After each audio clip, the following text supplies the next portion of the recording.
S, ನಾನಿವತ್ತು ಮಾತಾಡ್ತಾ ಇದ್ದೀನಿ ಹುಡುಗಿಯರ ಬ್ರೆಸ್ಟ್ ಬಗ್ಗೆ. ಕೆಲವೊಂದು ಹುಡುಗಿರಿಗೆ ಕೆಲವೊಂದು ಡೌಟ್ಗಳಿರುತ್ತೆ. ಸೊ ಅದ್ರ ಬಗ್ಗೆ ನನಗೆ ತುಂಬ ಜನ ಮೇಲ್ ಮಾಡಿದ್ರಿ. ಸೊ ಅದಕ್ಕೆ ಇವತ್ತು ವಿಡಿಯೋ ಮಾಡ್ತಾ ಇದ್ದೀನಿ.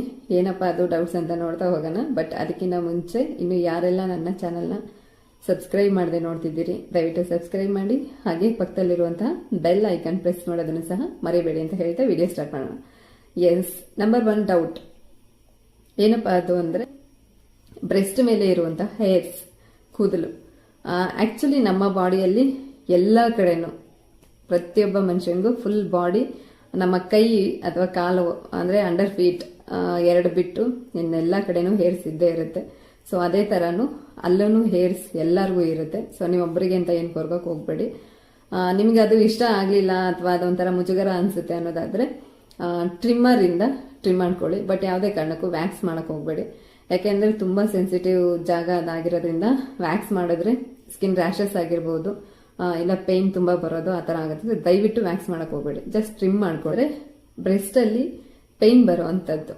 ಅಂದ್ರೆ ಯಾವಾಗ ಪೇನ್ ಬರುತ್ತೆ ಅಂದ್ರೆ ಪ್ರತಿಯೊಬ್ಬ ಹುಡುಗಿಗೆ ಅಂತ ಹೇಳಕ್ಕಾಗಲ್ಲ, ಕೆಲವೊಬ್ಬರಿಗೆ ನಾರ್ಮಲಿ ಪೀರಿಯಡ್ಸ್ ಟೈಮಲ್ಲಿ ಅಂದ್ರೆ 2-3 ಡೇಸ್ ಮುಂಚೆ ಕೆಲವೊಬ್ಬರಿಗೆ ಬ್ರೆಸ್ಟ್ ಪೇನ್ ಬರುತ್ತೆ. ಅದು ಒಂದ್ ಸೈಡ್ ಆಗಿರ್ಬೋದು, ಇಲ್ಲ 2 ಸೈಡು ಆಗಿರ್ಬೋದು, ಇಲ್ಲ ಸ್ವಲ್ಪ ಬಿಸಿ ಅನ್ಸುತ್ತೆ, ಸ್ವಲ್ಪ ಭಾರ ಅನ್ಸೋದು, ಆ ತರ ಎಲ್ಲ ಆಗ್ತಾ ಇರುತ್ತೆ.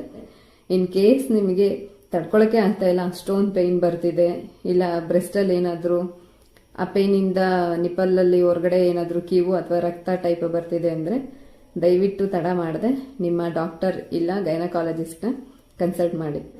ಬ್ರೆಸ್ಟ್ ನಿಪ್ಪಲ್ ಕಲರ್ ಸೇಮ್ ಹುಡುಗರು ಹೇಗೆ ಬ್ಲೂ ಫಿಲಮ್ ನೋಡಿ ಕೆಲವೊಂದು ನಮಗೂ ಅದೇ ತರ ಇಲ್ಲ ಅಂತ ಅನ್ಕೊಂತಾರೆ. ಸೊ ಹಾಗೆ ಹುಡುಗಿರು ಸಹ ಕೆಲವೊಂದು ವಿಡಿಯೋಸ್ ನೋಡಿ ಅನ್ಕೊಂತೀರಾ, ಇಲ್ಲ ಅಡ್ವರ್ಟೈಸ್ಮೆಂಟ್ ನೋಡಿ ಅನ್ಕೊಂತೀರಾ ಅವ್ರಿಗೆಲ್ಲ ಪಿಂಕ್ ಇದೆ ನಿಪ್ಪಲ್ಸ್, ನಮ್ಗೆ ಯಾಕಿಲ್ಲ ಅಂತ. ಆಕ್ಚುಲಿ ನಮ್ಮ ಇಂಡಿಯನ್ ಕಲರ್ ಅಂದ್ರೆ ನಿಪ್ಪಲ್ ಕಲರ್ ಬಂದು ಡಾರ್ಕ್ ಬ್ರೌನ್ ಇಲ್ಲ ಲೈಟ್ ಬ್ರೌನ್ ಇರುತ್ತೆ. ಸೊ ಆಲ್ಮೋಸ್ಟ್ ಎಲ್ಲಾ ಲೇಡೀಸ್ಗೂ ಅದೇ ತರನೇ ಇರುತ್ತೆ. ಬೆಳೀತಾ ಬೆಳೀತಾ ಸ್ವಲ್ಪ ಲೈಟ್ ಪಿಂಕ್ ಇರ್ಬೋದು, ಬಟ್ ಆಮೇಲೆ ನೀವು ಏಜ್ ಆಗ್ತಾ ಫೀಡಿಂಗ್ ಎಲ್ಲ ಆದ್ಮೇಲೆ ಸೊ ಅವಾಗ ಡಾರ್ಕ್ ಬ್ರೌನ್ ಇಲ್ಲ ಲೈಟ್ ಬ್ರೌನ್ಗೆ ನಿಂತಿರುತ್ತೆ. ಬ್ರೆಸ್ಟ್ ಮೇಲೆ ಇರುವಂತಹ ಸ್ಟ್ರೆಚ್ ಮಾರ್ಕ್ಸ್, ಒಬ್ಬೊಬ್ರಿಗೆ ಏನಾಗುತ್ತೆ ಅಂದ್ರೆ ಸ್ವಲ್ಪ ದಪ್ಪ ಇರ್ತೀರಾ, ಸೊ ಆ ಟೈಮಲ್ಲಿ ನಿಮ್ಮ ಬ್ರೆಸ್ಟ್ಗಳು ಚೆನ್ನಾಗಿರುತ್ತೆ. ಅವಾಗ ಏನಂದ್ರೆ ಏನಾದ್ರೂ ನೆವೆ ಬಂದಾಗ ನೀವು ಇನ್ ಕೇಸ್ ಅದನ್ನ ಇಚ್ಚಿಂಗ್ ಆದಾಗ ಉಗುರಿಂದ ಕೆರೆದಿದ್ರೆ ಅದೇನಾಗುತ್ತೆ ಅಂದ್ರೆ ನೀವು ವೆಯ್ಟ್ ಲಾಸ್ ಆದಾಗ ಅಥವಾ ನಿಮ್ಮ ಬ್ರೆಸ್ಟ್ ಏನಾದ್ರೂ ಸ್ಯಾಗ್ ಆದಾಗ ಅಲ್ಲಿ ಸ್ಟ್ರೆಚ್ ಮಾರ್ಕ್ಸ್ ಸ್ವಲ್ಪ ಕಾಣಿಸ್ತಾ ಇರುತ್ತೆ. ಸೊ ಅದನ್ನು ನಾರ್ಮಲೇನೆ. ಅದು ಎಲ್ಲ ಅಂದ್ರೆ ಬ್ರೆಸ್ಟ್ ಸೈಜ್ ಕೆಲವೊಬ್ಬರಿಗೆ ಒಂದು ದಪ್ಪ ಇರುತ್ತೆ, ಒಂದು ಸಣ್ಣ ಇರುತ್ತೆ. ಅದು ಲೆಫ್ಟ್ ಸೈಡ್ ಆದ್ರೂ ಆಗಿರ್ಬೋದು, ಇಲ್ಲ ರೈಟ್ ಸೈಡ್ ಆದ್ರೂ ಆಗಿರ್ಬೋದು. ನಾರ್ಮಲಿ ಒಬ್ಬೊಬ್ಬರಿಗೆ ಒಂದು ಚಿಕ್ಕದಿರುತ್ತೆ, ಒಂದು ದೊಡ್ಡದಿದ್ದೇ ಇರುತ್ತೆ. ಅದು ನಾರ್ಮಲ್. ಯಾವಾಗ ಅಬ್ನಾರ್ಮಲ್ ಅಂದ್ರೆ ಸಡನ್ ಆಗಿ ಈಗ ನಿಮಗೆ ಗೊತ್ತಾಗುತ್ತೆ ಬ್ರೆಸ್ಟ್ ಸೈಜ್ಗಳಲ್ಲಿ ಏನಾದ್ರು ವೇರಿಯೇಷನ್ ಆದಾಗ, ಆವಾಗ ಏನಾದ್ರೂ ಸಡನ್ ಆಗಿ ನಿಮ್ಗೆ ನಿಮ್ಮ ಬ್ರೆಸ್ಟ್ ಸೈಜ್ ಕಮ್ಮಿ ಆಯ್ತು, ಇಲ್ಲ ತುಂಬಾ ಪೇನ್ ಬರ್ತಿದೆ, ಅದರಿಂದ ಏನಾದ್ರೂ ಕೀವು ತರ ಬರ್ತಿದೆ ಅಂತ ಅನ್ಸಿದ್ರೆ ನಿಮಗೆ, ಅಂದ್ರೆ ಸಡನ್ ಆಗಿ ಏನಾದ್ರು ಚೇಂಜಸ್ ಕಾಣಿಸಿದ್ರೆ ದಯವಿಟ್ಟು ತಡ ಮಾಡದೆ ಗೈನಕಾಲಜಿಸ್ಟ್ಗಳನ್ನ ಕನ್ಸಲ್ಟ್ ಮಾಡಿ.